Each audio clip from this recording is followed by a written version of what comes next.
Assalamualaikum warahmatullahi wabarakatuh. Perkenalkan, nama saya Dia Safisena dari kelompok 2. Pada kesempatan kali ini, saya akan menyampaikan hasil pembelajaran saya mengenai wawasan kebangsaan dan bela negara yang merupakan agenda pembelajaran 1 pada pembelajaran Latsar melalui metode e-learning. Pada pembelajaran agenda 1 ini digunakan dua metode pembelajaran, yaitu metode pembelajaran sinkronus dan asinkronus.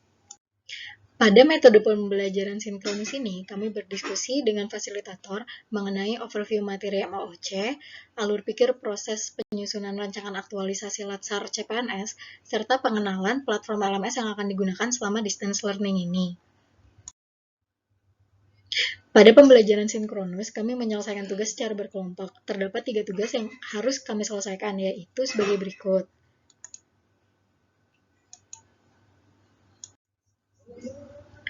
Di tugas 1, kami mempelajari dan berdiskusi mengenai pemberontakan-pemberontakan yang pernah terjadi di Indonesia, seperti pemberontakan PKI di Madiun pada tahun 1948 oleh Musso, pemberontakan Kahar Majakar di Sulawesi Selatan, pemberontakan Gerakan Republik Maluku Selatan, dan lain-lain.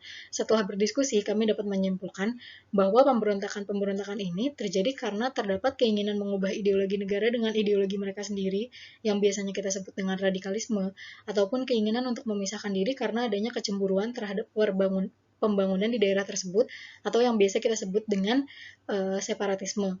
Untuk menghindari hal tersebut terjadi kembali, perlu dilakukan deteksi secara dini terhadap cikal bakal paham-paham tersebut, serta memastikan keberjalanan pemerintahan sudah sesuai dengan ideologi. Selain itu, perlu juga diadakan pendidikan bela negara dan wawasan kebangsaan sejak dini untuk menanamkan nilai-nilai bela negara pada setiap warga masyarakat negara Indonesia.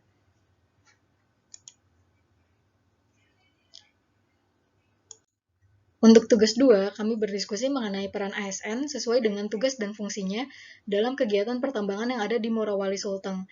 Secara garis besar, tusi ASN adalah sebagai pelaksana kebijakan publik, pelayan publik, dan perekat dan pemersatu bangsa. Sesuai dengan tusinya, yang dapat dilakukan ASN adalah memastikan kegiatan pertambangan ini berjalan sesuai dengan peraturan dan kebijakan pemerintah, serta memastikan pemasukan dari kegiatan pertambangan ini menjadi awal pembangunan infrastruktur di wilayah tersebut sehingga memudahkan akses bagi perkembangan wilayah tersebut ke depannya. Di tugas ketiga, kami menyusun rencana aksi bela negara yang akan diimplementasikan dalam masa habituasi yang berlangsung selama 1 bulan. Pengerjaan tugas ini dilakukan secara individu untuk memastikan rencana yang disusun sudah memperhitungkan kondisi serta kapabilitas masing-masing peserta. Dalam penyusunan LBN ini, saya memastikan bahwa rencana aksi yang saya ajukan dapat saya lakukan secara rutin sehingga nilai bela negara yang saya pilih itu sesuai kapabilitas saya adalah cinta tanah air dengan rencana aksi seperti mengedepankan produk UMKM, yakin akan Pancasila sebagai ideologi negara, dengan menerapkan prinsip-prinsip dan nilai-nilai Pancasila dalam kehidupan sehari-hari, contohnya seperti musyawarah mufakat dalam pengambilan keputusan, serta rela berkorban untuk bangsa dan negara yang akan dengan memastikan sifat rela menolong yang dibuktikan dengan pemberian donasi tanpa melihat latar belakang sosio-kulturalnya.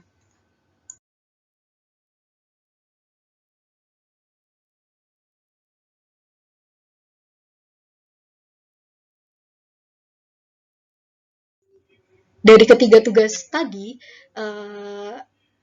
pengamalan-pengamalan yang bisa kita lakukan di kehidupan sehari-hari itu adalah yang pertama, pentingnya memahami sejarah agar sejarah kelam itu tidak terulang. Yang kedua, sebagai ASN kita perlu peka terhadap isu sekitar dan memahami peran yang bisa kita ambil sesuai dengan tugas dan fungsinya.